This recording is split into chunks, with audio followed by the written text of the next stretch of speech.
Dans nos coins, on a saboté la langue de Molière, démasqué le racisme de Voltaire. On a planté la tente, maintenant faudra s'y faire. Les nègres vous emmerdent comme dirait Aimé Césaire. Au hasard, t'as vu la gueule du patrimoine. On a foutu le bordel avec nos tronches de polygame. Ça jase, y'a madame, alors grande dame. T'as vu la gueule du patrimoine, t'as vu le bazar. T'as vu la gueule du patrimoine.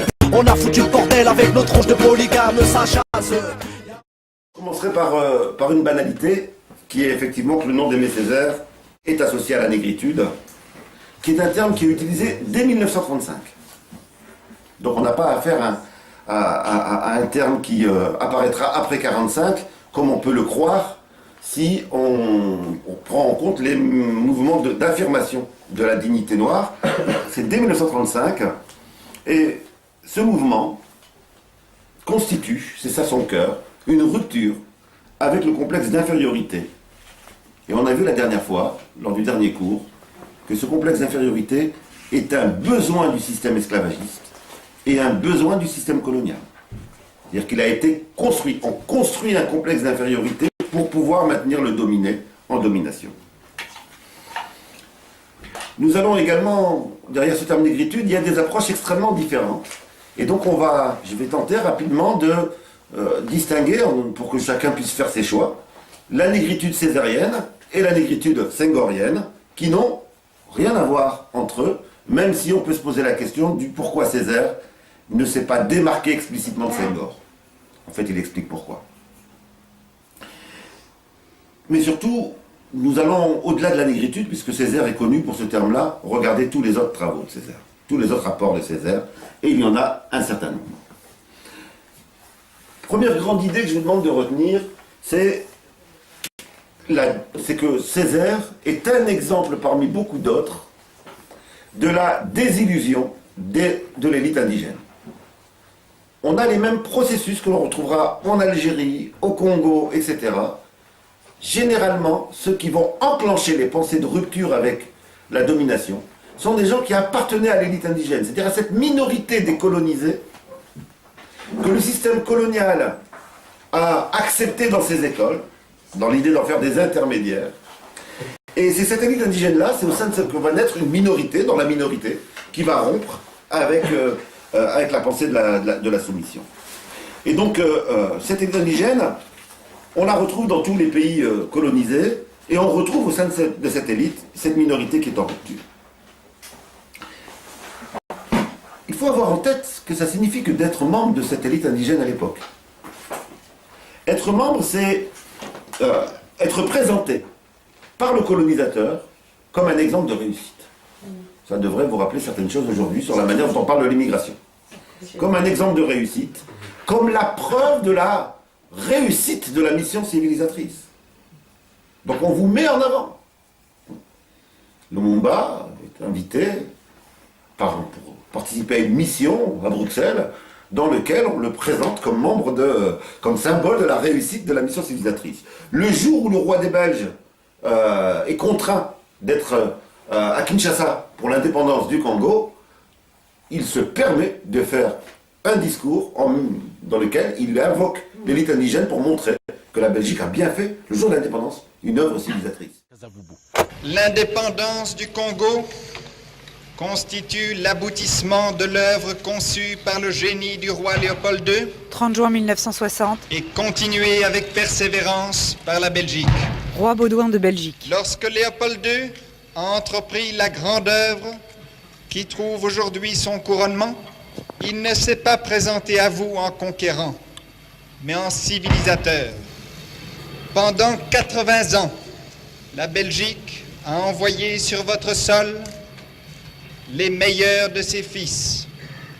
Notre pensée à tous doit se tourner vers les pionniers de l'émancipation africaine et vers ceux qui, après eux, ont fait du Congo ce qu'il est aujourd'hui. Ils méritent à la fois notre admiration et votre reconnaissance. L'élite indigène est mise en avant comme symbole de réussite de la mission civilisatrice, mais cette élite est contrainte de constater en même temps qu'elle n'est pas traitée à égalité vis-à-vis des Blancs. Autrement dit, on a un racisme consubstantiel au colonialisme. On ne peut pas imaginer un colonialisme sans racisme, ça n'est pas possible. Et d'un autre côté, le colonialisme a besoin de montrer certains Noirs et certains Arabes comme étant la preuve qu'ils se civilisent. Les études sont les mêmes sous tous les climats. Enfants et maîtres, avec les mêmes gestes, accomplissent le même labeur. Sur tous les bancs, les écoliers apprennent à connaître la France.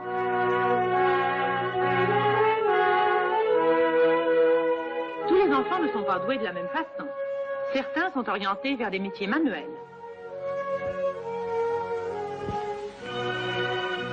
Les sujets d'élite poursuivront de hautes études. Ils deviendront médecins, avocats ou professeurs et transmettront à d'autres le savoir qu'ils ont reçu. Cette contradiction-là, c'est ça qui va faire exploser dans la tête d'un certain nombre d'individus et qui va les rendre révolutionnaires, qui va les amener à une pensée de la transformation. C'est exactement la même logique que ce que nous vivons aujourd'hui, simplement c'est plus le terme civilisation, en ce qui concerne la France, avec le terme intégration. Vous passez de là-bas.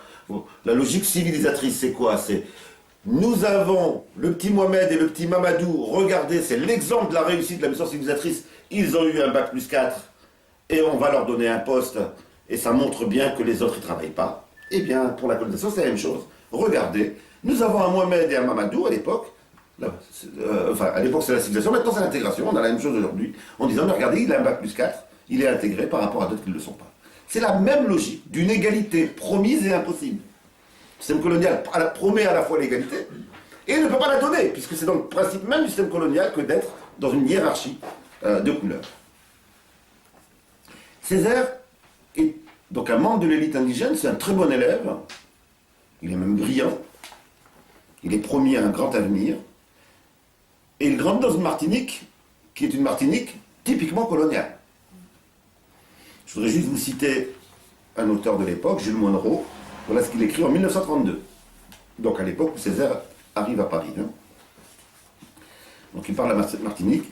Une plutocratie blanche, héréditaire, qu'aucune révolution n'a jamais réussi à déposséder, détient les 4/5 du sol et se sert du matériel humain du prolétariat noir qui de la canne à sucre fait le sucre et le rhum.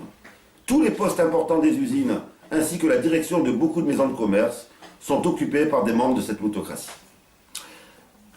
Le terme plutocratie est daté, ça correspond à un vocabulaire de l'époque, on n'emploierait plus le même terme aujourd'hui, mais pour ceux qui ont déjà été en Martinique et en Guadeloupe, vous pouvez constater qu'il y a encore un certain nombre de postes qui sont comme par hasard, dans les postes les plus élevés, et comme par hasard, à forte proportion blanche et à faible proportion noire. On peut dire, c'est une comparaison abusive, on peut dire quelque chose, thème colonial, est encore là et bien là. Césaire est donc un élève brillant, il obtient une bourse pour poursuivre ses études en France. Il débarque en France à 18 ans, il faut se mettre dans la peau d'un élève brillant, il a tout juste 18 ans lorsqu'il débarque en France. Et dans quelle France? On a vu quelle Martinique il quittait, dans quelle France il arrive? C'est la France des eaux humains, qu'on appelait pudiquement exposition ethnographique. Imaginez sur une grande surface, où vous alliez avec la famille le dimanche, vous emmeniez les enfants, la belle-mère, toute la famille, et vous alliez visiter quoi? Eh bien, un village nègre, des négresses à plateau, qui étaient là exposées, un village kanak, etc. À côté de quoi? À côté d'animaux. Autrement dit, ces expositions ethnographiques jouaient, diffusaient l'idée d'une absence de frontières ou d'une frontière minime entre certaines cultures et l'animalité. Baignade de nègres au jardin d'acclimatation de Paris en 1896. Situé en bordure du bois de Boulogne, le jardin d'acclimatation fut inauguré en 1860. Son propos était d'acclimater toutes les espèces animales ou végétales qui pourraient être introduites en France et paraîtraient dignes d'intérêt. De l'acclimatation zoologique, le jardin passa à ce que l'on appelait l'acclimatation anthropologique, et plusieurs dizaines d'ethnies, Lapons, Kanaks, Cingalais, Zoulous ou Ashanti, y furent exposées à la fin du siècle. C'était une sortie très appréciée des petits blancs. Voilà ce qu'une auteure, Joëlle Dauphiné, à propos de la Kanaki, nous disait. Voilà ce qu'elle nous dit.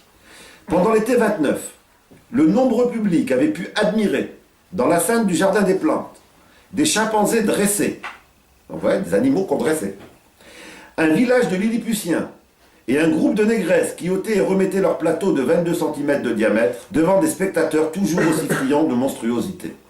Apparemment, entre le spectacle presque humain de certains animaux, des animaux qui sont intelligents, qu'on a dressés, et la vision de monstres humains qui paraissaient bien proches de l'animalité, la distinction n'était pas toujours facile à faire chez certains. C'est dans cette France-là qu'arrive Aimé Césaire, et c'est important d'avoir en tête que ces os humains, c'est la très grande majorité du peuple français qui les a vus. Autrement dit, il faut s'interroger sur les dégâts en termes d'image, sur le rapport à nos concitoyens de couleur noire lorsqu'on a été voir des expositions qui nous montrent leur pays d'origine, leur culture d'origine de cette manière-là. Rien que pour 1931, 8 millions de spectateurs. C'est pas 10 000 ou 20 000. Rien que pour une année, 8 millions de spectateurs. Alors pourquoi je cite ces choses-là? C'est parce que ceux qui sont encore étonnés ou qui font semblant d'être étonnés, certains ne sont sincèrement étonnés, d'autres font semblant, qu'il y a des restes de ces images dans nos comportements, qu'il y a un espace mental colonial, que lorsqu'on a dans les livres d'école, pendant des siècles, dans les images, dans les photographies, dans les expositions, diffusé une certaine image du noir, de l'arabe, du kanak, etc. Que voulez-vous qu'il reste? Est-ce qu'on peut avoir un rapport égalitaire, spontané, si on n'a pas déconstruit ces images-là? Eh bien ça a été pendant plusieurs siècles, dans les blagues, dans les leçons d'histoire, dans les chansons, dans les photos. C'est-à-dire qu'on a vraiment un espace mental qui est construit. Et les étudiants noirs qui arrivent à Paris dans ces années 30, eh bien, qui croyaient être membres d'une élite, sont immédiatement confrontés au racisme, qui imbibe toute la société française jusque dans l'université. Et Césaire raconte très clairement comment c'est cette rencontre-là qui l'amène à remettre en cause le système colonial.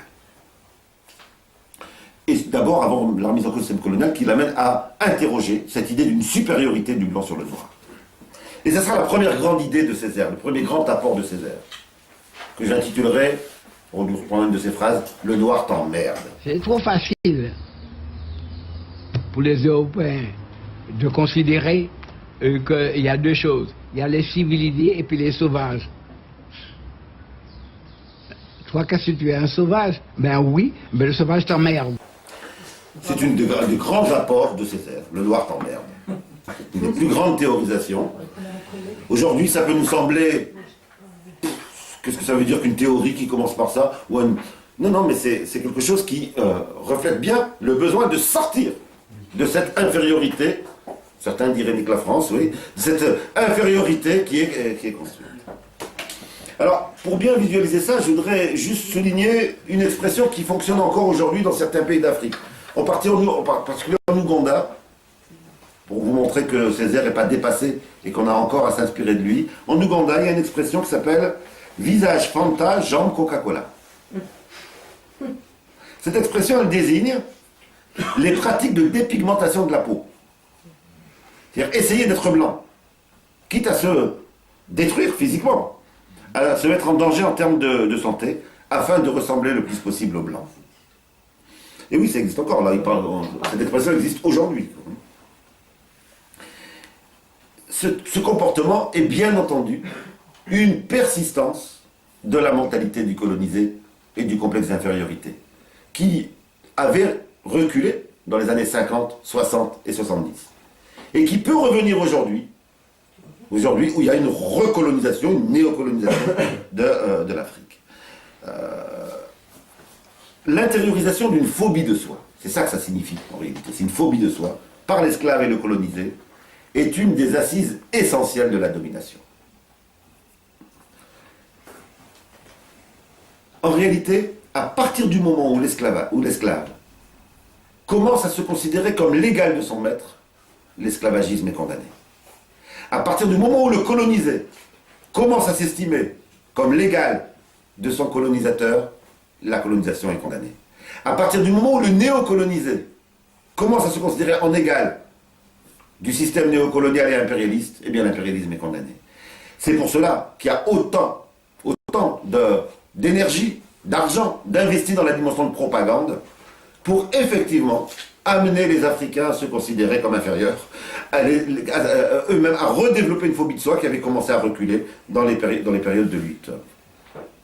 Et ce que fait Césaire en clamant la négritude, ben c'est tout simplement, il dit, ben c'est fini ce complexe, cette phobie de soi et ce complexe d'infériorité.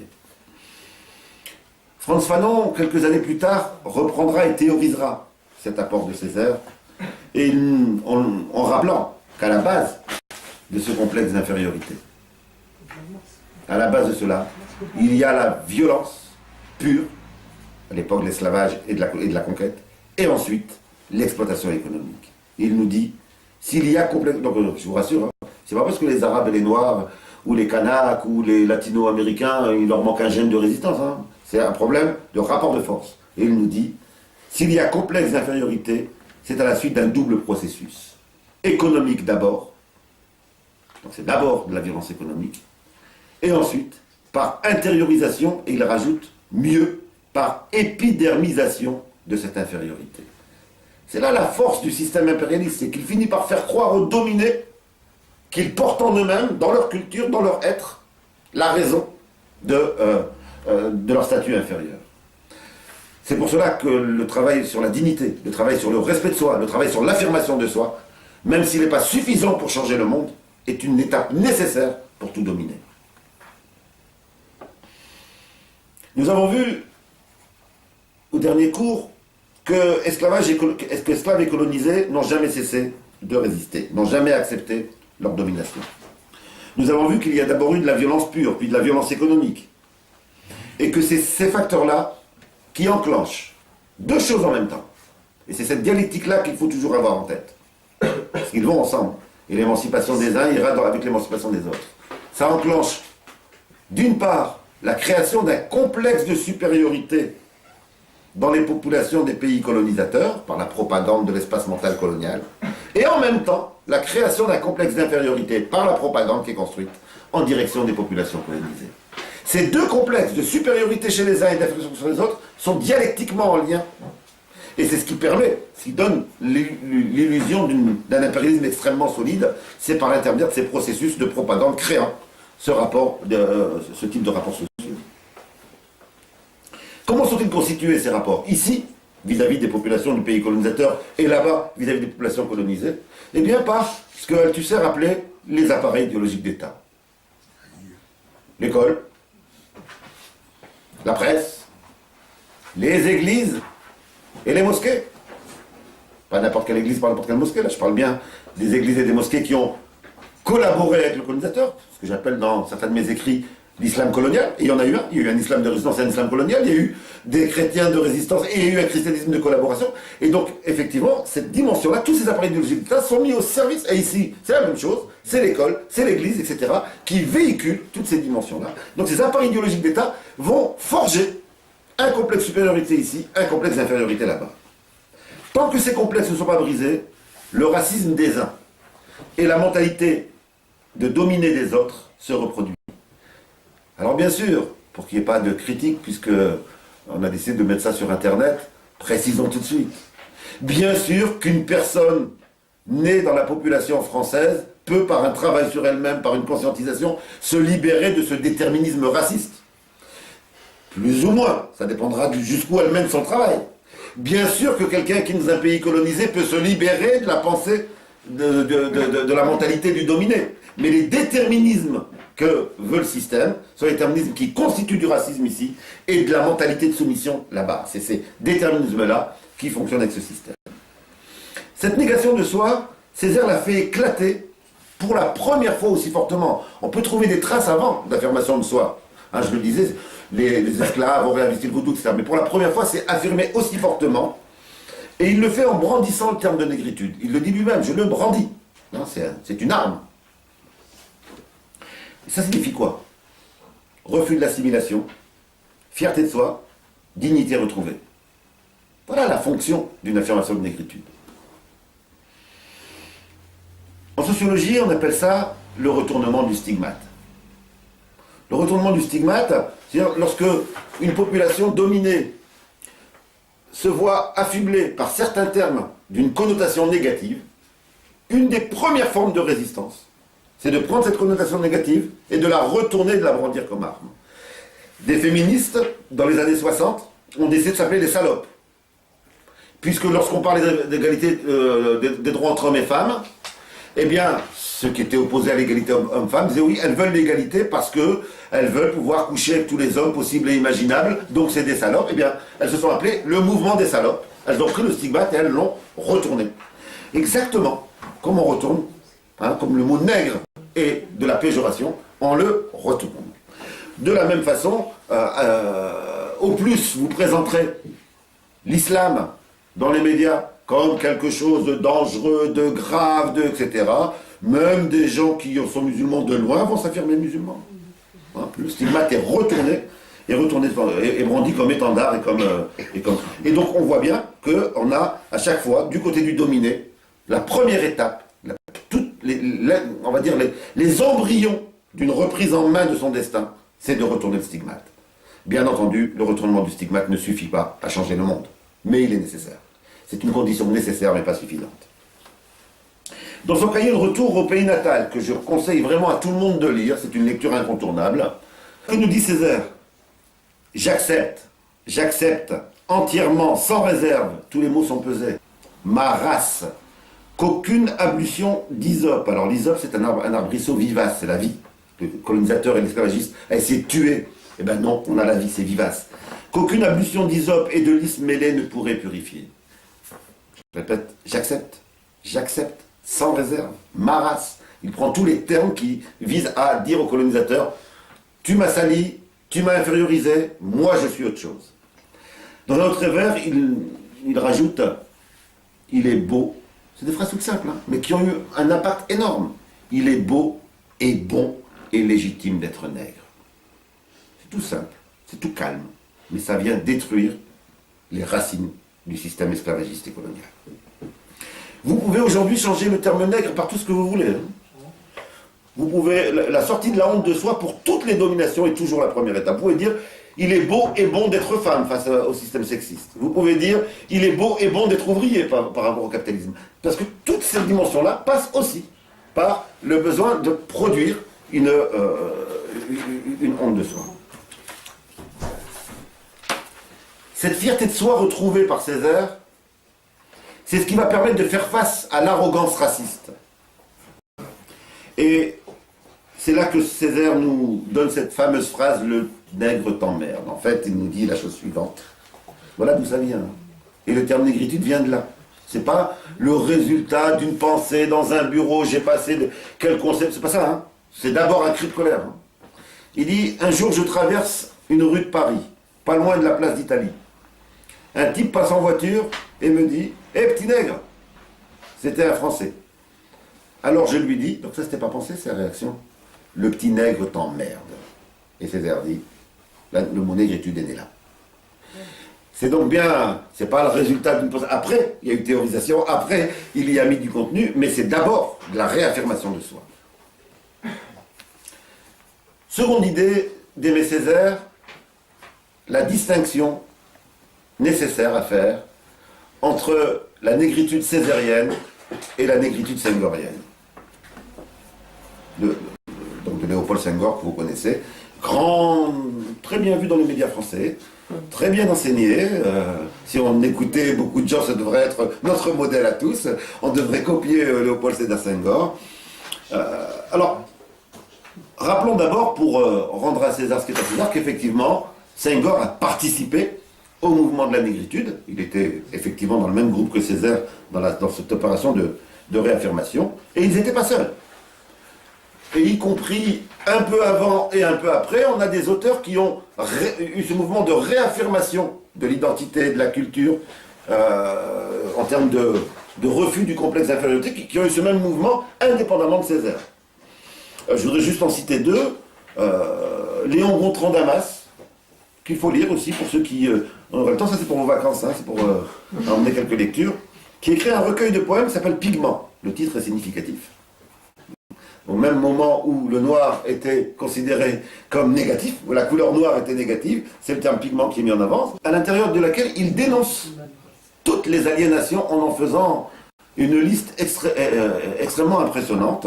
Donc il nous parle de l'aliénation alimentaire, il appelle à revenir au plat africain. L'aliénation vestimentaire, religieuse, ça peut paraître ridicule comme forme de réaction, mais il faut se mettre dans la situation d'oppression coloniale et de négation des personnes constituées. On voit bien qu'un Damas, indépendamment de Césaire, redécouvre lui-même ce mécanisme de fierté de soi, comme réponse à l'oppression coloniale. On a également la revue Légitime Défense, en 1932, dès 1932, qui se revendique du marxisme et du surréalisme, et qui appelle explicitement à la reconquête de la personnalité. Autrement dit, on nous a volé notre personnalité, on l'a détruit, on l'a salie. Il faut la reconquérir. Au refus des arts asservis au modèle européen, en disant il n'y a pas qu'un modèle d'art. Et on nous présente l'art européen comme le summum, et nos arts à nous comme de moins que rien. D'ailleurs, on les appelle les arts primitifs, hein, encore aujourd'hui. C'est pas neutre. Hein. Il y aurait des arts, parce que le contraire primitif, c'est quoi? C'est évoluer. Donc il y aurait des arts évolués et des arts primitifs. C'est là qu'on voit que le vocabulaire n'est jamais neutre.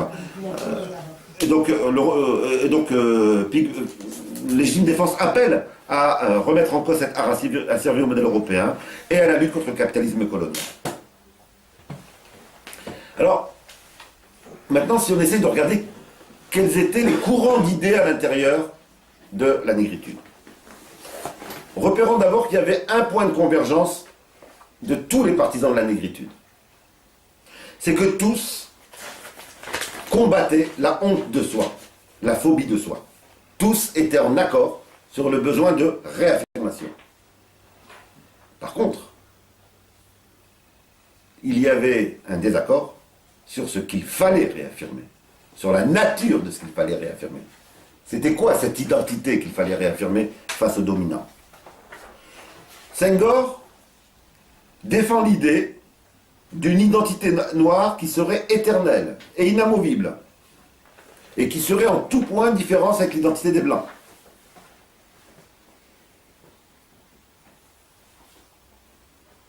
Certains iront même plus loin que Senghor. Certains diront, non seulement le Blanc n'est pas supérieur à nous, mais il est inférieur à nous.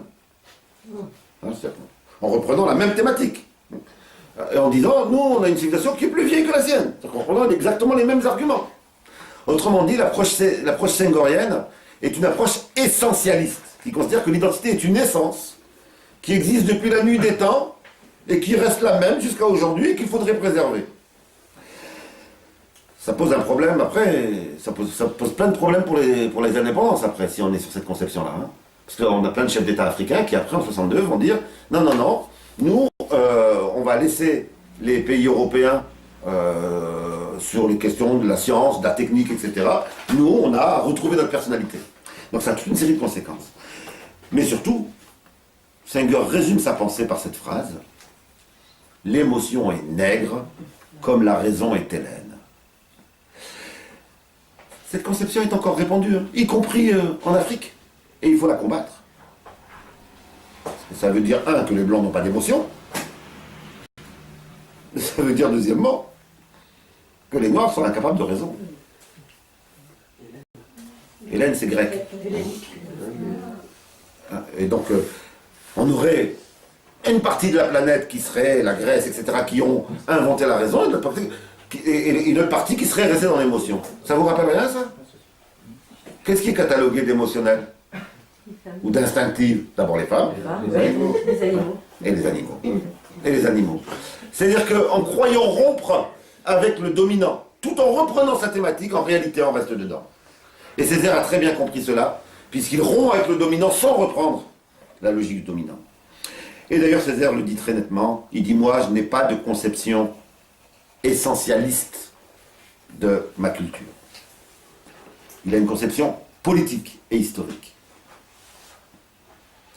Ce qu'est aujourd'hui l'identité, il faudrait dire les identités noires aujourd'hui, ou les identités africaines en général, si on veut élargir, et il faut élargir à l'Afrique maghrébine, eh bien, ce qu'elle est, c'est le résultat d'une histoire.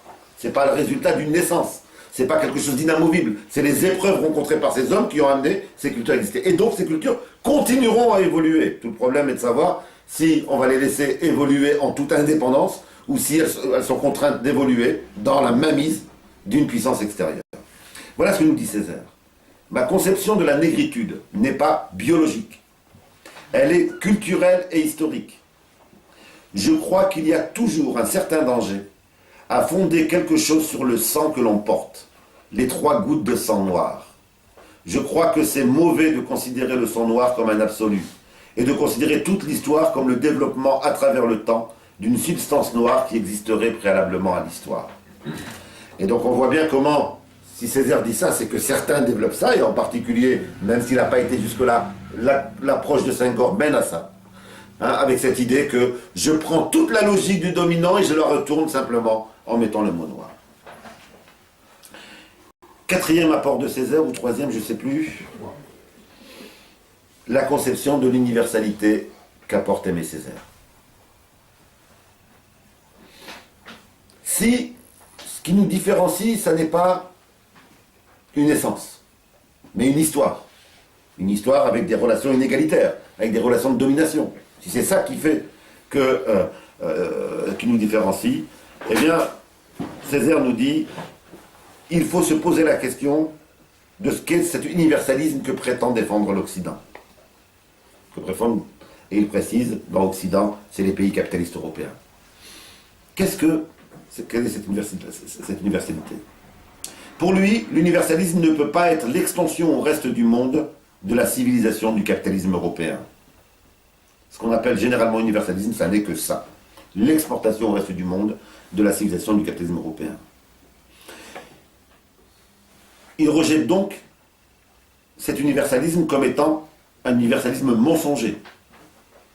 Et il en appelle à un véritable universalisme. Entre guillemets, on pourrait faire exactement le même raisonnement sur la question des rapports hommes-femmes, puisqu'on a pu penser un suffrage universel sans que les femmes aient le droit de vote. Hein, on pensait que... Et ça choquait personne. Donc ça veut dire qu'on voyait bien qu'il y avait une conception d'universalisme particulière. Et Césaire nous dit, il faut réaffirmer les civilisations niées comme condition de l'émergence d'un véritable universalisme. Il n'y aura pas d'universalisme dans la négation de culture, aussi petite soit-elle. Et dans le discours sur le colonialisme, Césaire donne des exemples de toutes petites cultures qui se sont réaffirmées en disant il n'y a pas d'universalisme dans la négation d'une partie de l'humanité. Et il nous dit cette phrase qui résume sa pensée: plus nous serons nègres, plus nous serons universels. Autrement dit, la manière d'être universel, c'est pas de se nier. Et l'universel, c'est le cumul de toutes nos richesses culturelles et non pas l'idée d'une assimilation ou d'un arrasement des identités culturelles. Et donc, ce qui est demandé à chaque culture, c'est pas de se mettre de côté pour qu'apparaisse l'universel, c'est l'inverse. C'est lorsqu'effectivement, chaque culture n'est plus dominée, et bien là vont apparaître des dimensions d'universalité. C'est donc bien l'assimilation qui est la cible de Césaire. Et le faux universalisme porte le besoin d'assimilation. Il revient d'ailleurs là-dessus en 1956 lorsqu'il démissionne du Parti communiste français.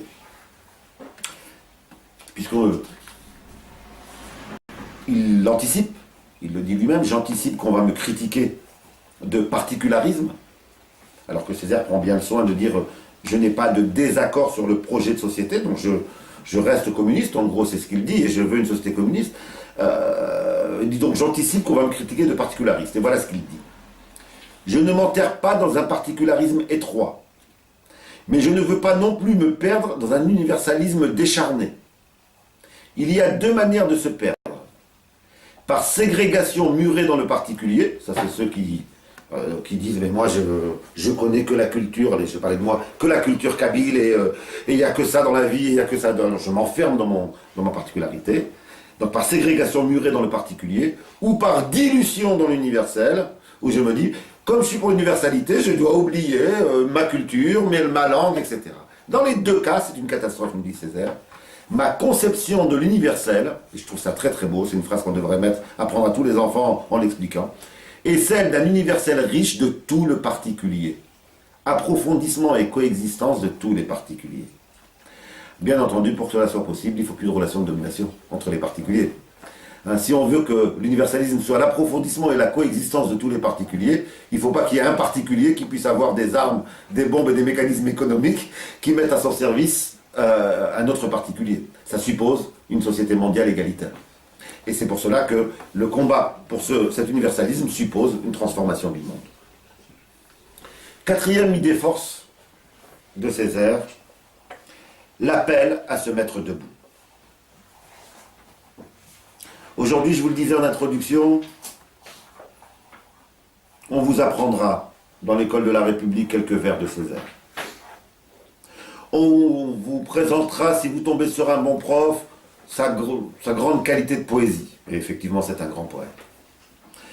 Mais généralement, on vous passera sous silence toute sa vie militante, tout l'aspect militant de son existence, et son appel permanent à l'action. Césaire n'a pas été un poète qui chantait les petites fleurs, même dans ses poèmes, c'est un appel à l'action. Comme tous les penseurs de l'émancipation sociale, il n'y a pas dans Césaire, je dis ça parce que vous le retrouverez dans nos prochains cours, avec Umniobe, avec Lumumba, avec Nkrumah, on retrouvera les mêmes logiques avec Mbaka, on retrouvera les mêmes logiques. Il n'y a pas de coupure entre pensée et action pour Césaire. On ne peut pas séparer la pensée et l'action. On ne peut pas avoir d'un côté une pensée, de l'autre côté une pratique. Entre théorie et pratique, il n'y a pas de coupure. Entre livre et banderole ou fusil, il n'y a pas de coupure. L'articulation des deux est une dimension très forte pour Césaire. Dès son cahier de retour au pays natal, que vous direz tous, Césaire appelle à l'action. Voilà ce qu'il nous dit. Il s'adresse, cahier de retour au pays natal, il ne s'adresse pas encore à tout le monde, là il s'adresse aux colonisés, et en particulier aux Noirs, et il nous dit « Et elle est debout, la négraille assise, inattendument debout, debout dans la cale, debout dans les cabines, debout sur le pont, debout dans le vent, debout sous le soleil, debout dans le sang, debout et libre. Debout, et non point pauvre folle dans sa liberté et son dénuement maritime, girant en la dérive parfaite. Et la voici, plus inattendument debout. Debout dans les cordages, debout à la barre, debout à la boussole, debout à la carte, debout sous les étoiles, debout et libre. » Quand on remet la date de parution du cahier, c'est un appel à la révolte, c'est un appel à l'action. D'ailleurs, à l'époque, personne ne s'est trompé, et les colonisés ont compris ce qu'il y avait derrière cette poésie, et les colonisateurs. En 1946, il publie un autre ouvrage, Les armes miraculeuses, à lire aussi absolument, et qui comporte un long poème. Et ce poème-là est exceptionnel. C'est « Et les chiens se taisaient ». Ce poème décrit la révolte d'un esclave et la réaction de sa mère, de la mère de cet esclave, et de l'amoureuse de cet esclave, qui ont peur pour lui et qui lui demandent de ne pas se révolter, qui lui demandent de ne pas aller. Et bien entendu, il décide, malgré son attachement affectif et amoureux, il décide d'aller se battre et il est mort. Et vous avez là l'illustration dans ce poème, dans ce long poème, avec des vers qui donnent larmes aux yeux, l'illustration du slogan qui est apparu dans toutes les dominations, vivre libre ou mourir. C'est cette expression-là qu'il décrit dans une forme très concrète, et c'est dans ce poème-là que sont les vers, ces beaux vers que vous avez déjà entendus. Mon nom, l'offensé. Mon prénom, l'humilié. Mon état, révolté. Mon âge, âge de pierre. Et tout le poème est de cette forme-là, et c'est un appel permanent à la révolte et à la révolution. En novembre 1947, c'est toujours l'action qu'il a en avant lorsqu'il participe à la revue Présence africaine du Sénégalais Alioune Diop. Quelques mots sur cette revue, qui a accompagné tous les mouvements de conscientisation nationale. On y lit dans cette revue Césaire, bien sûr, mais aussi Cheikh Anta Diop, Fanon, puis plus tard Lumumba, Nkrumah. C'est là qu'il publie, dans cette revue Présence africaine. Et encore aujourd'hui, elle existe encore, hein, c'est toujours la Présence africaine qui a été publiée. Ça vaut le coup d'aller à Paris dans leur librairie. Il y a encore des livres qui sont introuvables aujourd'hui. C'est cette revue qui va organiser le premier congrès des artistes et écrivains noirs. en 1956. Et Césaire, il fait une intervention qui s'appelle Culture et colonisation, qui est un appel des intellectuels à entrer dans la lutte aux côtés de leur peuple. Voilà ce qu'il nous dit à l'intérieur. Partout où il y eut colonisation, des peuples entiers ont été vidés de leur culture, vidés de toute culture. Il n'y a pas une mauvaise colonisation qui détruit les civilisations et attente à la santé morale des colonisés, et une autre colonisation, une colonisation éclairée, une colonisation appuyée sur l'ethnographie, qui intégrerait harmonieusement et sans risque pour la santé morale des colonisés des éléments culturels du colonisateur dans le corps des civilisations indigènes. Ah, Césaire détruit ce qui était, ce que le colonisation essayait de mettre en avant. C'est la colonisation anglaise, c'est pas bien.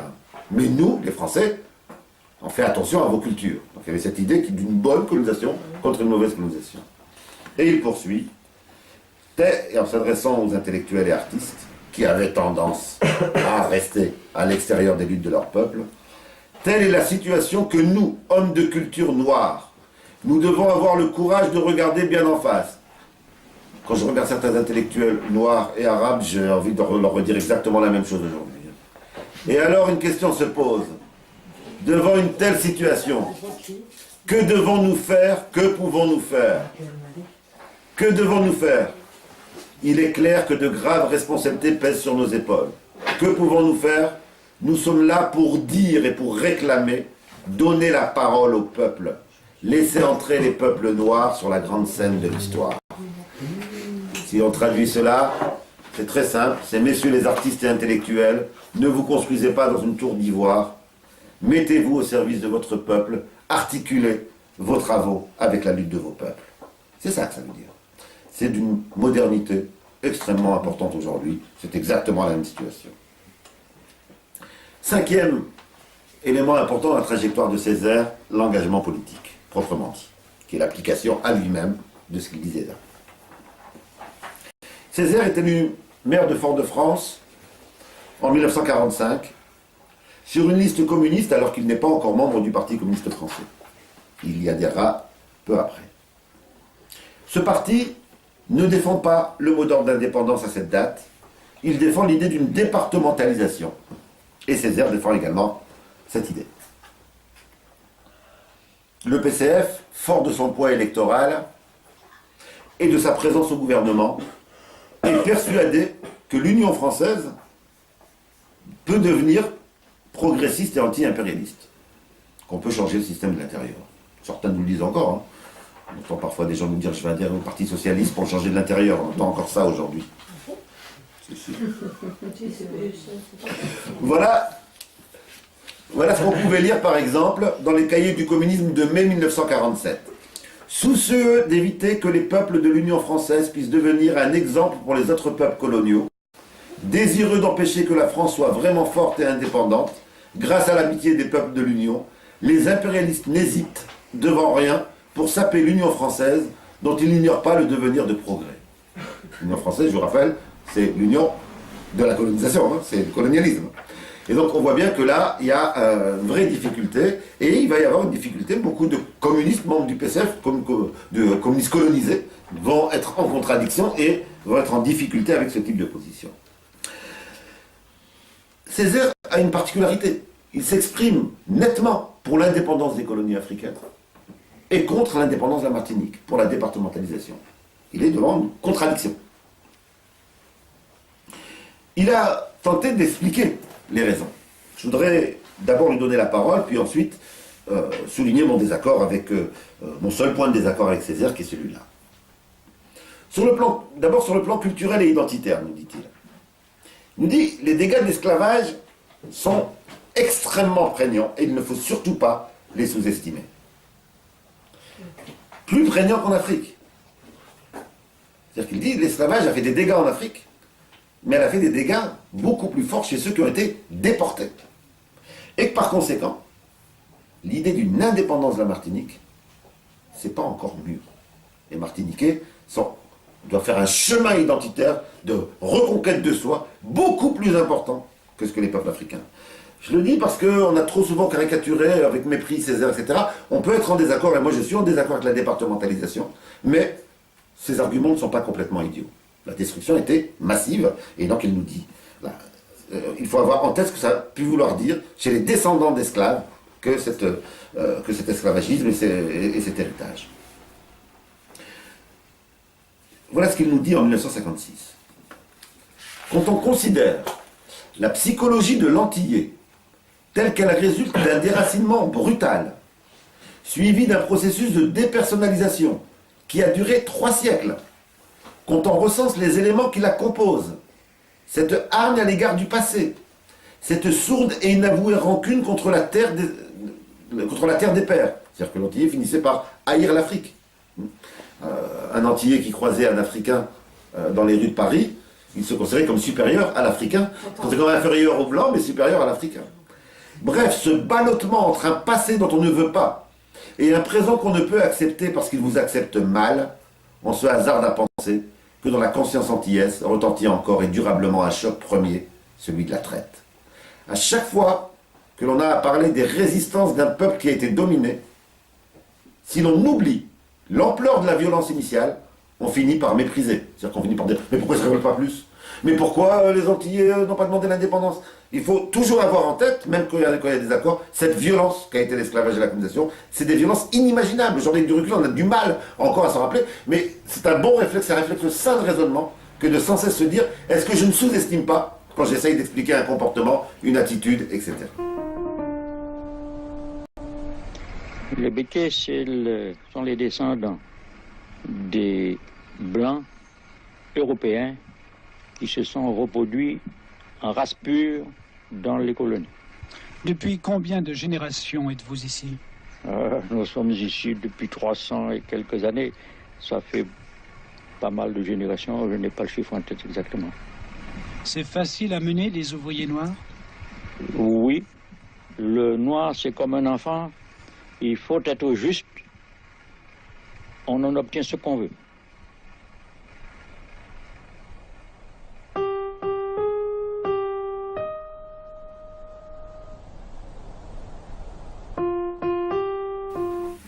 Ça, c'est sur le plan identitaire et culturel. Sur le plan économique et politique, nous dit Césaire, il y a un danger, il faut le restituer dans le contexte de guerre froide, il y a un danger de mainmise états-unienne sur la Martinique. Autrement dit, je pense que c'est une erreur, mais Césaire le pense sincèrement, l'indépendance de la Martinique, c'était courir le danger que la Martinique devienne un dominion états-unien, un outil des États-Unis. D'ailleurs, il nous le dit, et nous voilà prêts à courir le grand risque yankee, nous dit-il, alors encore une fois, attention, l'américaine, la seule domination dont on ne réchappe pas, je veux dire dont on ne réchappe pas tout à fait indemne. C'est-à-dire que là, effectivement, pour Césaire, la domination des États-Unis, avec le massacre des populations amérindiennes, a une signification, elle est de même nature que les autres dominations, mais avec un degré, une acuité particulière. Et donc, effectivement, il est contre l'indépendance en ayant crainte que une Martinique indépendante soit soumise aux États-Unis. Le risque est bien réel. Alors je vous dis tout ça parce que je vais dire après que je suis en désaccord avec Césaire. Le risque est bien réel. Daniel Guérin, en 1956, écrit un livre sur les Antilles et le fait préfacer par Césaire. Et il nous dit ça dans sa préface. Il semble bien que certains possédants antillais blancs ou même mulâtres ne verraient pas sans déplaisir les États-Unis s'installer dans celle des Antilles où le flot montant des revendications sociales met en danger leurs privilèges. Autrement dit, à partir du moment où les Antillais se battent pour des revendications sociales, politiques, économiques, etc., eh bien, on a un certain nombre de colons qui sont prêts à se séparer de la métropole pour se mettre au service des États-Unis. C'est ce que on pourrait appeler des indépendances colons, un peu comme l'indépendance qu'avait obtenue l'Afrique du Sud, c'était les colons qui avaient obtenu l'indépendance vis-à-vis du pays colonisateur. Eh bien, on avait aux Antilles un danger d'une indépendance colon. C'est-à-dire on avait un danger que les Blancs des Antilles demandent leur indépendance pour se mettre sous dépendance états-unienne. Dans ce contexte général, Aimé Césaire estime que les rapports de force en métropole, et en particulier le poids du Parti communiste français, permettront à la départementalisation d'être un pas en avant vers l'indépendance, en attendant que les consciences mûrissent. C'est une erreur politique indubitable, parce qu'on voit bien qu'aujourd'hui, on n'a pas avancé d'un iota vers l'idée, hein, si on pourrait dire, mais 50 ans après, on a encore des consciences qui ne sont pas prêtes. En réalité, c'est un point de vue idéaliste que de considérer que les consciences évoluent sans la lutte. C'est Frantz Fanon qui nous le montrera. C'est lorsqu'on entre en lutte que l'histoire s'accélère. C'est dans la lutte que l'histoire s'accélère. C'est dans la lutte que nos enfermements explosent. C'est dans la lutte que nos œillères disparaissent. C'est en étant en mouvement avec d'autres que l'histoire s'accélère. Et donc, la lutte pour l'indépendance nationale, même si elle comportait des dangers en Martinique, aurait été un des outils permettant l'évolution des consciences, et on peut attendre longtemps parfois certaines évolutions des consciences. Cela étant dit, malgré ce désaccord, il est injuste de considérer que Césaire serait dans une logique de trahison, comme l'ont dit certains. Pour une raison toute simple, c'est qu'il suffit de lire ces textes d'après ce débat sur la départementalisation. Et en particulier, le discours sur le colonialisme, et ça sera un autre de ses apports. Je vous le dis tout de suite, c'est un livre culte. Vous allez, tout militant africain qui connaît un peu son histoire, a lu le discours sur le colonialisme. Tous les militants progressistes des années 50, 60, 70 en France l'avaient lu. C'est un livre comme on en lit rarement. Vous pouvez le comparer, bien entendu, sans toutes choses égales par ailleurs, on ne parle pas exactement des mêmes choses, quoique, avec le manifeste du Parti communiste. C'est un petit livre. C'est très dur d'écrire un petit livre. Avec une force, une consistance. C'est un réquisitoire complet contre le colonialisme. Chaque fois qu'il y a au Vietnam une tête coupée et un œil crevé, et qu'en France on accepte. Une fillette violée, et qu'en France on accepte. Un malgache supplicié, et qu'en France on accepte. Il y a un acquis de la civilisation qui pèse de son poids mort. Une régression universelle qui s'opère. Une gangrène qui s'installe. Un foyer d'infection qui s'étend. Et qu'au bout de tous ces traités violés, de tous ces mensonges propagés, de toutes ces expéditions punitives tolérées, de tous ces prisonniers ficelés et interrogés, de tous ces patriotes torturés, au bout de cet orgueil racial encouragé, de cette jactance étalée, il y a le poison instillé dans les veines de l'Europe et le progrès lent mais sûr de l'ensauvagement du continent. Ce livre est publié en 1950 aux éditions Réclame, qui sont une des éditions du Parti communiste français, et il est préfacé par Jacques Duclos. Je vous rappelle le contexte de la période. Massacre de Sétif en 1945, 45 000 morts. Bombardement sauvage du port d'Haïphang, avec destruction complète du port. Répression de l'insurrection malgache, 100 000 morts. Entre mars 47 et décembre 48, 100 000 morts. On a du mal à s'imaginer ce que cela peut signifier. C'est dans ce contexte-là que Césaire écrit ce livre. Quelques mois auparavant, c'était le débat sur la départementalisation, et il disait que, et quelques mois après, il est confronté à ce qu'est le colonialisme et à son aspect non réformable. Ce contexte va pousser Césaire à écrire ce livre, qui est le réquisitoire, je le dis au présent, parce que je n'ai rien vu de mieux jusqu'à présent, le réquisitoire anticolonialiste le plus percutant jusqu'à aujourd'hui. Il commence par une question innocente. Question initiale, me dit-il. Qu'est-ce qu'en son principe la colonisation? Et il répond, avec sa verve extraordinaire, il s'agit, il commence par répondre par ce que n'est pas la colonisation. C'est toujours comme ça qu'il faut commencer. Avant de répondre sur ce que c'est, vous commencez par répondre par ce que ce n'est pas. Il s'agit de convenir de ce qu'elle n'est point. Ni évangélisation, ni entreprise philanthropique, ni volonté de reculer les frontières de l'ignorance, de la maladie, de la tyrannie, ni élargissement de Dieu, ni extension du droit, d'admettre une bonne fois pour toutes, sans volonté de brancher aux conséquences, que le geste décisif est ici, de l'aventurier et du pirate, de l'épicier en grand et de l'armateur, du chercheur d'or et du marchand, de l'appétit et de la force, avec derrière l'ombre portée maléfique d'une forme de civilisation. Le capitalisme, c'est de ça dont il parle. Une forme de civilisation qui, à un moment de son histoire, se constate obligée, de façon interne, d'étendre à l'échelle mondiale la concurrence de ces économies antagonistes. En 10 lignes, il a résumé 2 choses essentielles.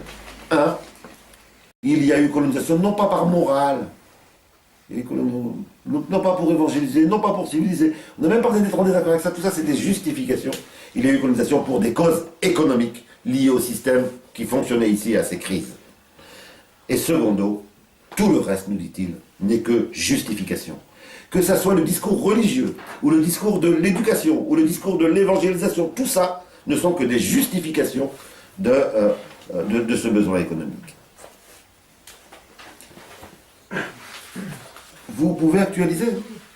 Vous pouvez dire, aujourd'hui, ce n'est ni de l'humanitaire, ni le droit des femmes, ni la lutte contre les armes chimiques, ni le combat contre l'obscurantisme, ni le combat contre l'intégrisme qui explique les interventions néocoloniales d'aujourd'hui.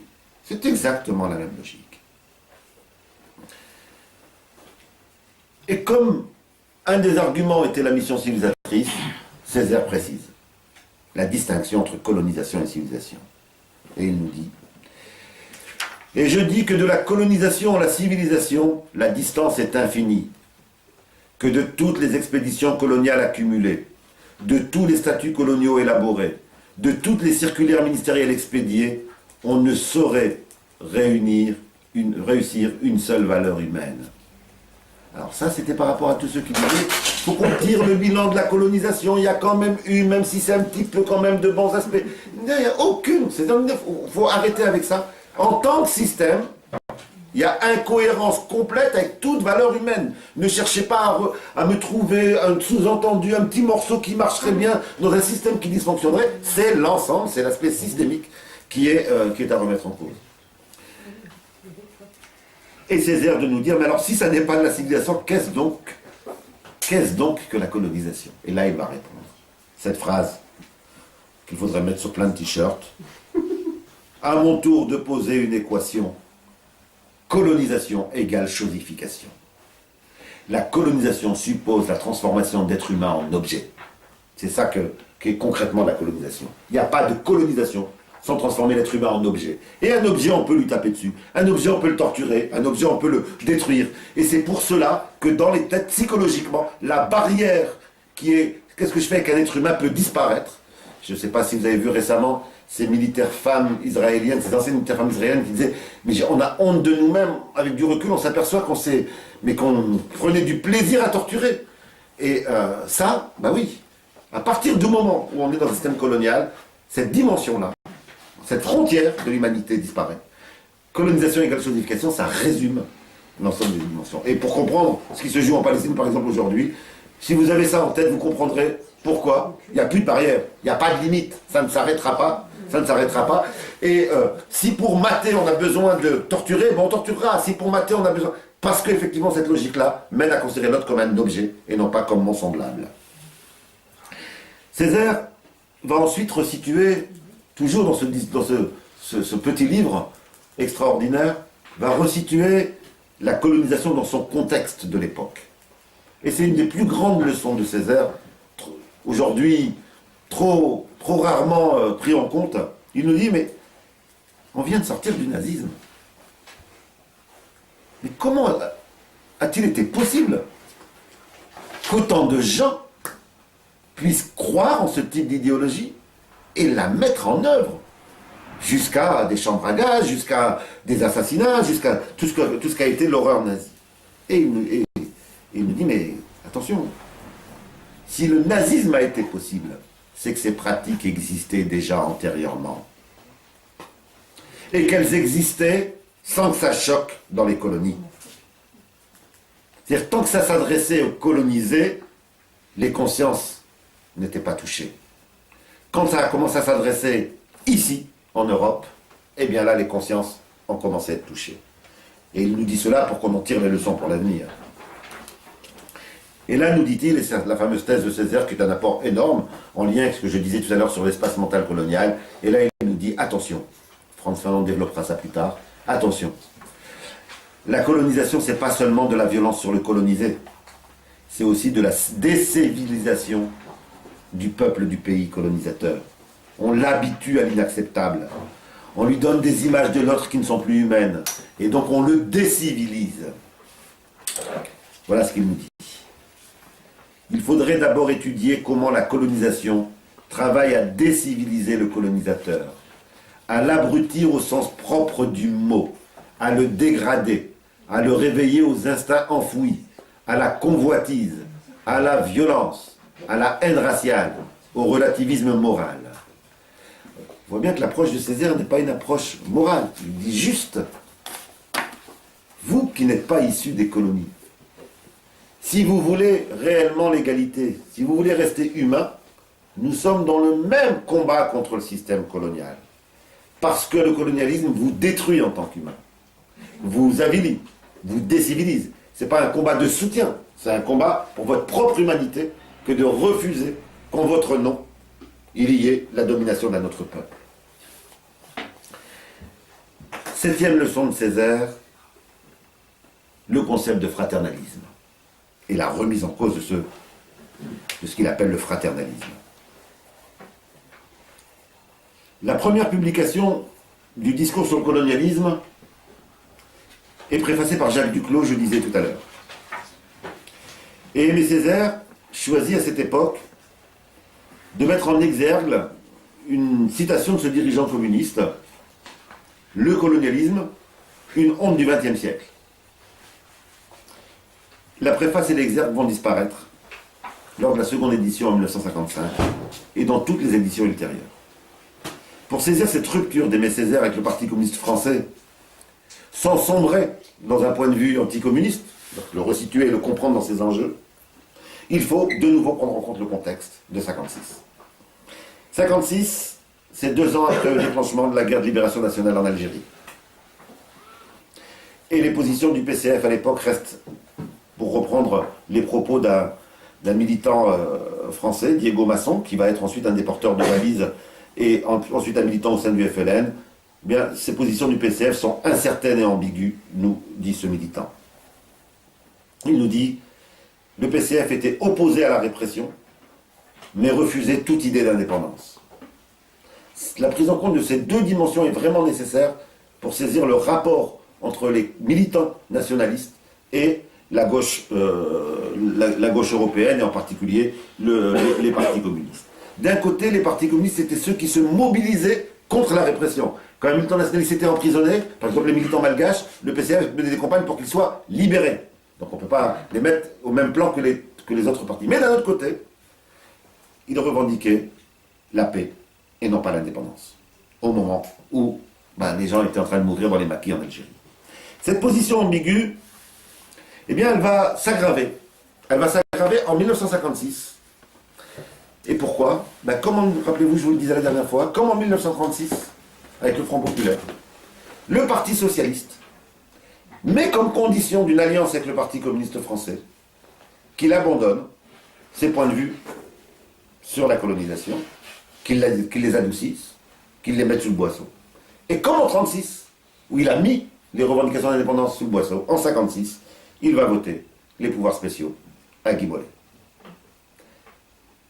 Les pouvoirs spéciaux, c'est l'autorisation, sans passer par le Parlement, et autant qu'il le veut, de multiplier le nombre de militaires à envoyer, de multiplier, de mettre autant d'argent qu'on voulait, c'est-à-dire c'était l'autorisation d'une accélération de la répression du mouvement indépendantiste. Et effectivement, immédiatement après, ça va être des milliers, des dizaines de milliers d'Algériens qui vont payer de leur vie le vote de ces pouvoirs spéciaux. On imagine que ce type de clivage n'est pas un petit clivage. C'est dans les tripes que Césaire vit cette dimension-là. Et donc, pour ne pas briser l'union, le PCF va voter les pouvoirs spéciaux. La réaction de Césaire va être donc d'écrire une lettre de démission célèbre, qui s'appelle Lettre à Maurice Thorez. Le marxisme ni le communisme que je renie, c'est l'usage que certains ont fait du marxisme et du communisme que je réprouve. Ce que je veux, c'est que marxisme et communisme soient mis au service des peuples noirs, et non les peuples noirs au service du marxisme et du communisme. Que la doctrine et le mouvement soient faits pour les hommes, et non les hommes pour la doctrine ou pour le mouvement. Et bien entendu, cela n'est pas valable pour les seuls communistes. Et si j'étais chrétien ou musulman, je dirais la même chose. qu'aucune doctrine ne vaut que repensée par nous, que repensée pour nous, que convertie à nous. En bref, nous considérons comme de notre devoir de conjuguer nos efforts à ceux de tous les hommes épris de justice et de vérité pour bâtir les organisations susceptibles d'aider de manière probe et efficace les peuples noirs dans leur lutte pour aujourd'hui et pour demain. Dans ces conditions, je vous prie de recevoir ma démission de membre du Parti communiste français. Dans lequel il va mettre en avant quelques éléments de principe qui restent extrêmement importants pour nos luttes futures. D'abord, nous dit-il, il n'est pas possible que les revendications d'une partie dominée soient mises au second plan par rapport à une lutte dite plus générale. Voilà ce qu'il nous dit. C'est assez dire que nous sommes convaincus que nos questions, ou si l'on veut la question coloniale, ne peut pas être traitée comme une partie d'un ensemble plus important, une partie sur laquelle d'autres pourront transiger ou passer tel compromis qu'il leur semblera juste de passer, eu égard à une situation générale qu'ils auront seuls à apprécier. C'est-à-dire que ce que reproche la Césaire, c'est de dire au Parti communiste français, mais pourquoi vous ne nous avez pas consultés, nous, vos alliés? Et pourquoi nos revendications passent au second plan par rapport aux vôtres, par rapport à vos préoccupations, qui étaient l'union avec le PS, etc. Et il dit, ça c'est pas possible. Il n'y aura pas d'alliance. Il n'y a plus d'alliance possible si l'on nous considère, si on ne nous demande pas notre point de vue, on ne nous associe pas à la décision, et on prend une décision contre nos propres intérêts. Autrement dit, ce que critique Césaire, c'est le lien de subordination. Et effectivement, c'est le débat sur l'autonomie. C'est le débat sur l'autonomie. C'est le même débat que posé sur le papier. C'est le même débat qu'a posé le mouvement des femmes. Alors effectivement, ça peut conduire à l'isolement. Et il ne s'agit pas de ça. Césaire va d'ailleurs le préciser. Césaire dit non. Un, nous n'abandonnons rien de nos valeurs progressistes. Je ne renie rien de mon engagement et de mon communisme, dit Césaire. Deux, il est hors de question de m'isoler. Ce n'est pas le combat en commun que je refuse. C'est l'idée que l'alliance soit une alliance entre inégaux. C'est ça qui est refusé. Voilà comment Césaire nous le dit avec ces phrases inoubliables. Ce n'est pas volonté de se battre seul et dédain de toute alliance. C'est volonté de ne pas confondre alliance et subordination. Voilà une phrase qu'on devrait vraiment expliquer politiquement partout. C'est volonté de ne pas confondre alliance et subordination. Solidarité et démission. Or c'est là, très exactement, de quoi nous menacent quelques-uns des défauts très apparents que nous constatons chez les membres du Parti communiste français. Autrement dit, même bienveillante, parce que les liens avec le Parti communiste français étaient des liens bienveillants, même bienveillante, la subordination est devenue insupportable. Et pour donner un mot à ce lien particulier, qui est cette bienveillance inégalitaire, c'est particulier quand même ça, eh bien, Césaire invente un mot, qui est le mot fraternalisme, pour le rejeter bien sûr, en disant c'est nous l'égalité qu'on veut. On ne veut pas d'un grand frère, on veut l'égalité. Les grands frères on a les nôtres, on n'a pas besoin d'autres. Et il nous dit, inventons le mot, c'est du fraternalisme, car il s'agit bien d'un frère, d'un grand frère, qui, imbu de sa supériorité et sûr de son expérience, vous prend la main, d'une main hélas parfois rude, pour vous conduire sur la route où il sait se trouver la raison et le progrès.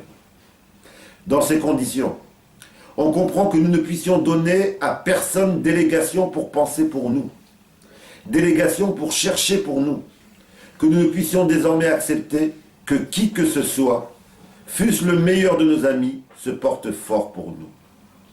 Je pense qu'on a là les bases de vraies alliances pour le futur, qui sont effectivement des alliances basées sur l'autonomie et sur des intérêts communs. Que les rapports sociaux entre alliés ne peuvent être que des rapports sociaux basés sur l'égalité et non pas sur la subordination. Que dire en conclusion, puisque l'exhaustivité des travaux de Césaire est bien entendu impossible, et j'espère tout simplement vous avoir donné envie d'aller plonger ou replonger pour ceux qui l'ont déjà lu et pour ceux qui ne l'ont pas encore lu, d'aller plonger dans les œuvres de Césaire. Disons d'abord rapidement que Césaire est également un des analystes des nouvelles indépendances. avec comme point fort de ne jamais sombrer dans la posture du donneur de leçons. À chaque fois qu'il montre un manquement dans les nouvelles indépendances, il le resitue dans le contexte qu'a été l'esclavage et la colonisation. C'est-à-dire que même les erreurs en Afrique doivent être analysées au regard du contexte, au regard de ce qu'ont été les indépendances dans le contexte d'une destruction des économies massives, etc. Dans son excellent ouvrage « La tragédie du roi Christophe », il montre effectivement que les espoirs des indépendances peuvent amener des dictateurs au pouvoir. Mais l'origine de ces dictateurs, ça n'est pas la culture, comme on voudrait nous le dire, des peuples africains. Hein, parce que aujourd'hui, l'afro-pessimisme vient nous dire, mais peut-être qu'ils aiment bien, hein, ils aiment bien parader en costume militaire, ils aiment bien... si on les écouterait, c'est dans la culture. C'est pas la culture. C'est à relier d'abord avec les mêmes explications que ce qu'on peut avoir pour tous les pays du monde, des divergences d'intérêts et de classes, et secondo, dans un contexte particulier lié aux héritages de l'esclavage et de la colonisation. C'est ces deux choses-là qu'il faut prendre en compte.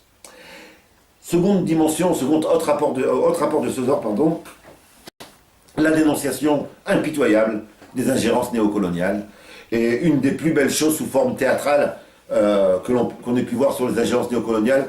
Donc ça se lit très facilement, c'est une pièce de théâtre sur le piège que toutes les puissances coloniales ont tissé à Lumumba et comment on a assassiné et découpé en morceaux Lumumba et tous les enjeux qu'il y avait derrière. C'est une saison au Congo. Et donc Césaire, en 1966, n'a pas cessé de continuer, donc, après tous ses écrits, d'être un observateur de ces dimensions décoloniales.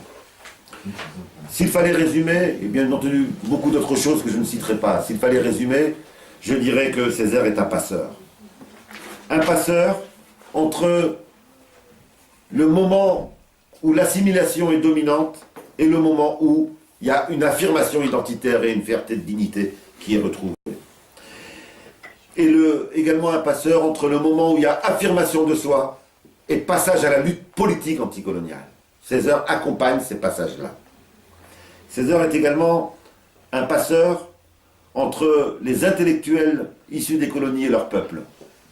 L'exemple de Césaire va effectivement jouer, pas dans tous les intellectuels malheureusement, mais dans le fait que une minorité d'intellectuels vont s'engager et vont prendre une place dans la lutte de leur peuple, souvent être leur porte-parole. Et enfin, Césaire est également le passeur entre une conception de l'alliance en termes de hiérarchisation et de grand frère, petit frère, à une conception de l'alliance comme alliance entre égaux. En dépit de ce que j'estime être une erreur sur l'indépendance de la Martinique, et que lui reprochent encore aujourd'hui, à juste titre, certains indépendantistes martiniquais, Césaire reste une figure incontournable de la lutte anticoloniale. On va s'arrêter là et passer aux questions. J'espère que vous avez maintenant envie de plonger dans Césaire, et je vous conseillerais de commencer par le discours sur le colonialisme qui vous donnera envie de lire tout le reste. Merci.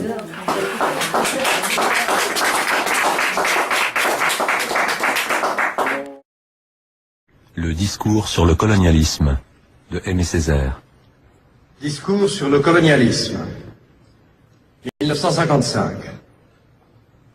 Une civilisation qui s'avère incapable de résoudre les problèmes que suscite son fonctionnement est une civilisation décadente. Une civilisation qui choisit de fermer les yeux à ses problèmes les plus cruciaux est une civilisation atteinte. Une civilisation qui ruse avec ses principes est une civilisation moribonde.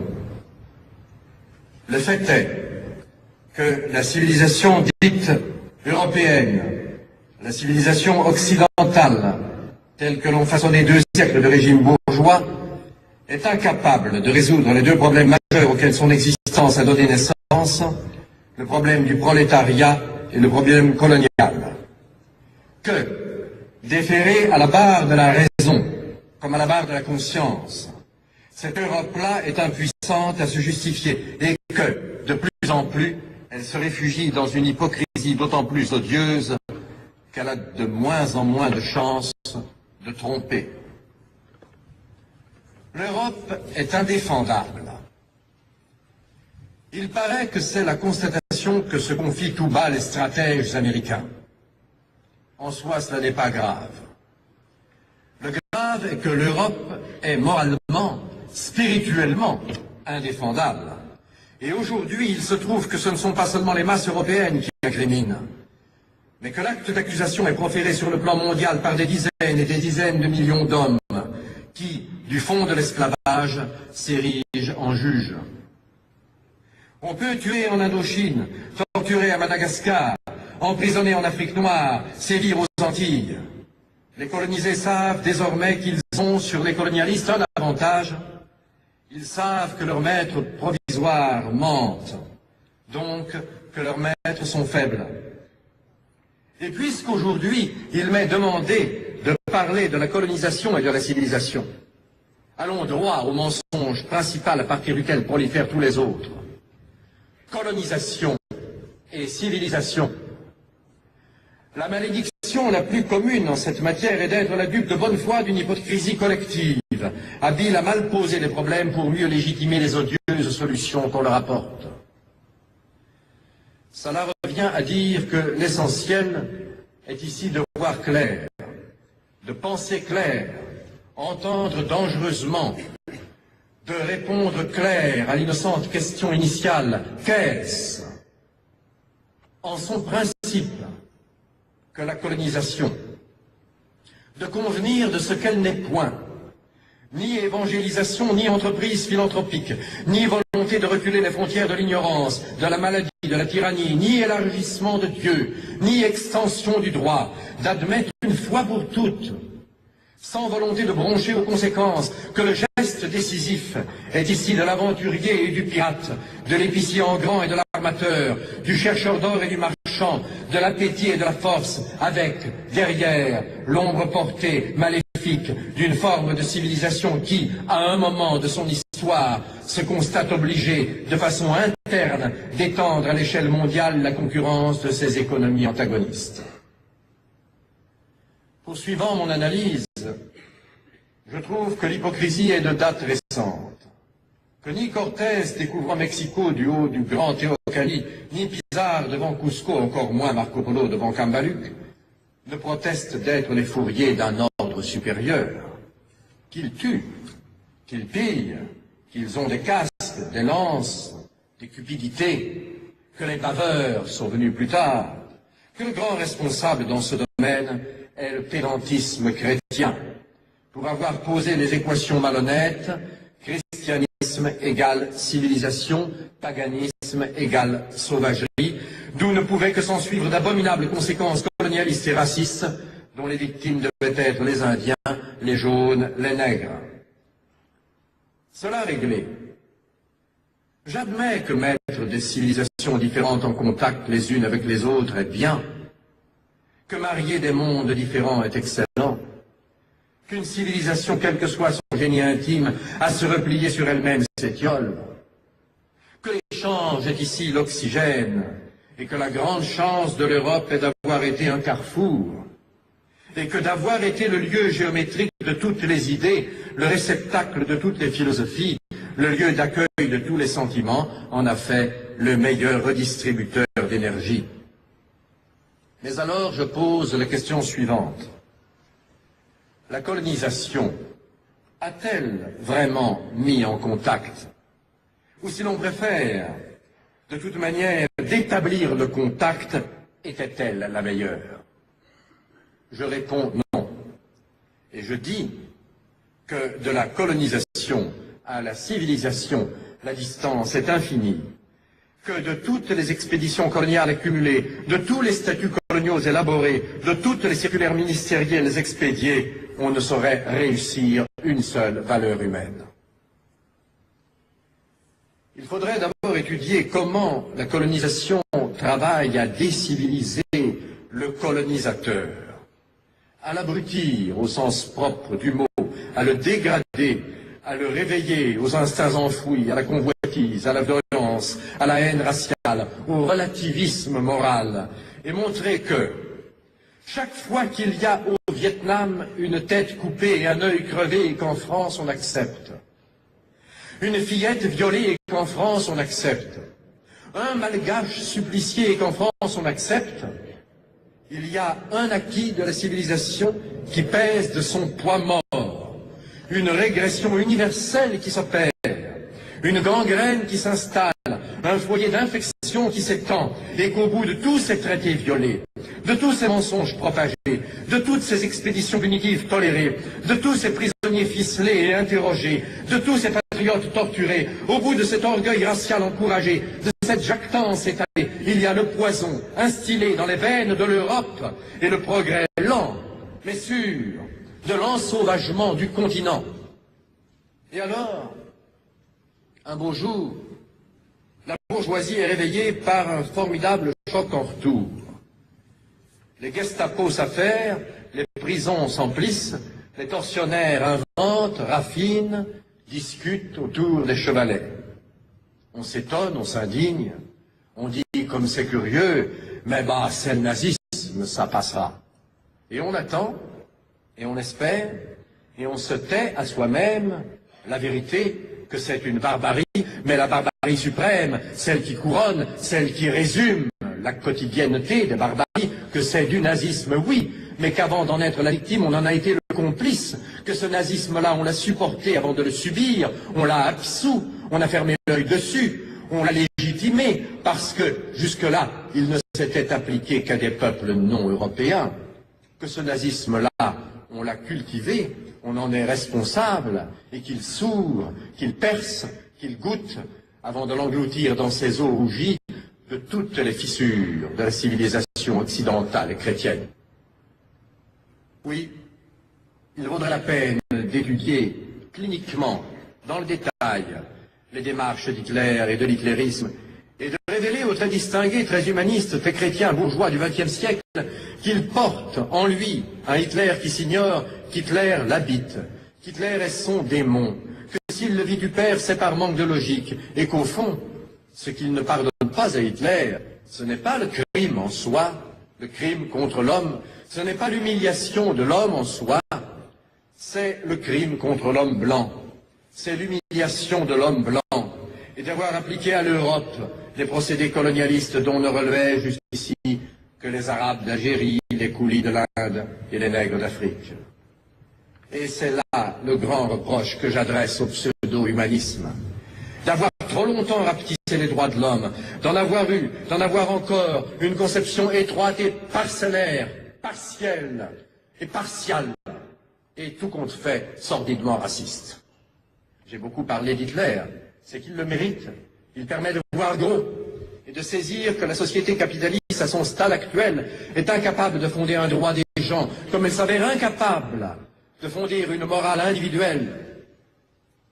Qu'on le veuille ou non, au bout du cul-de-sac Europe, il y a Hitler. Au bout du capitalisme désireux de se survivre, il y a Hitler. Au bout de l'humanisme formel et du renoncement philosophique, il y a Hitler. Et dès lors, une de ces phrases s'impose à moi. Nous aspirons non pas à l'égalité, mais à la domination. Le pays de race étrangère devra redevenir un pays de serfs, de journaliers agricoles ou de travailleurs industriels. Il ne s'agit pas de supprimer les inégalités parmi les hommes, mais de les amplifier et d'en faire une loi. Cela sonne net, hautain, brutal, et nous installe en pleine sauvagerie hurlante, mais descendons d'un degré. Qui parle ?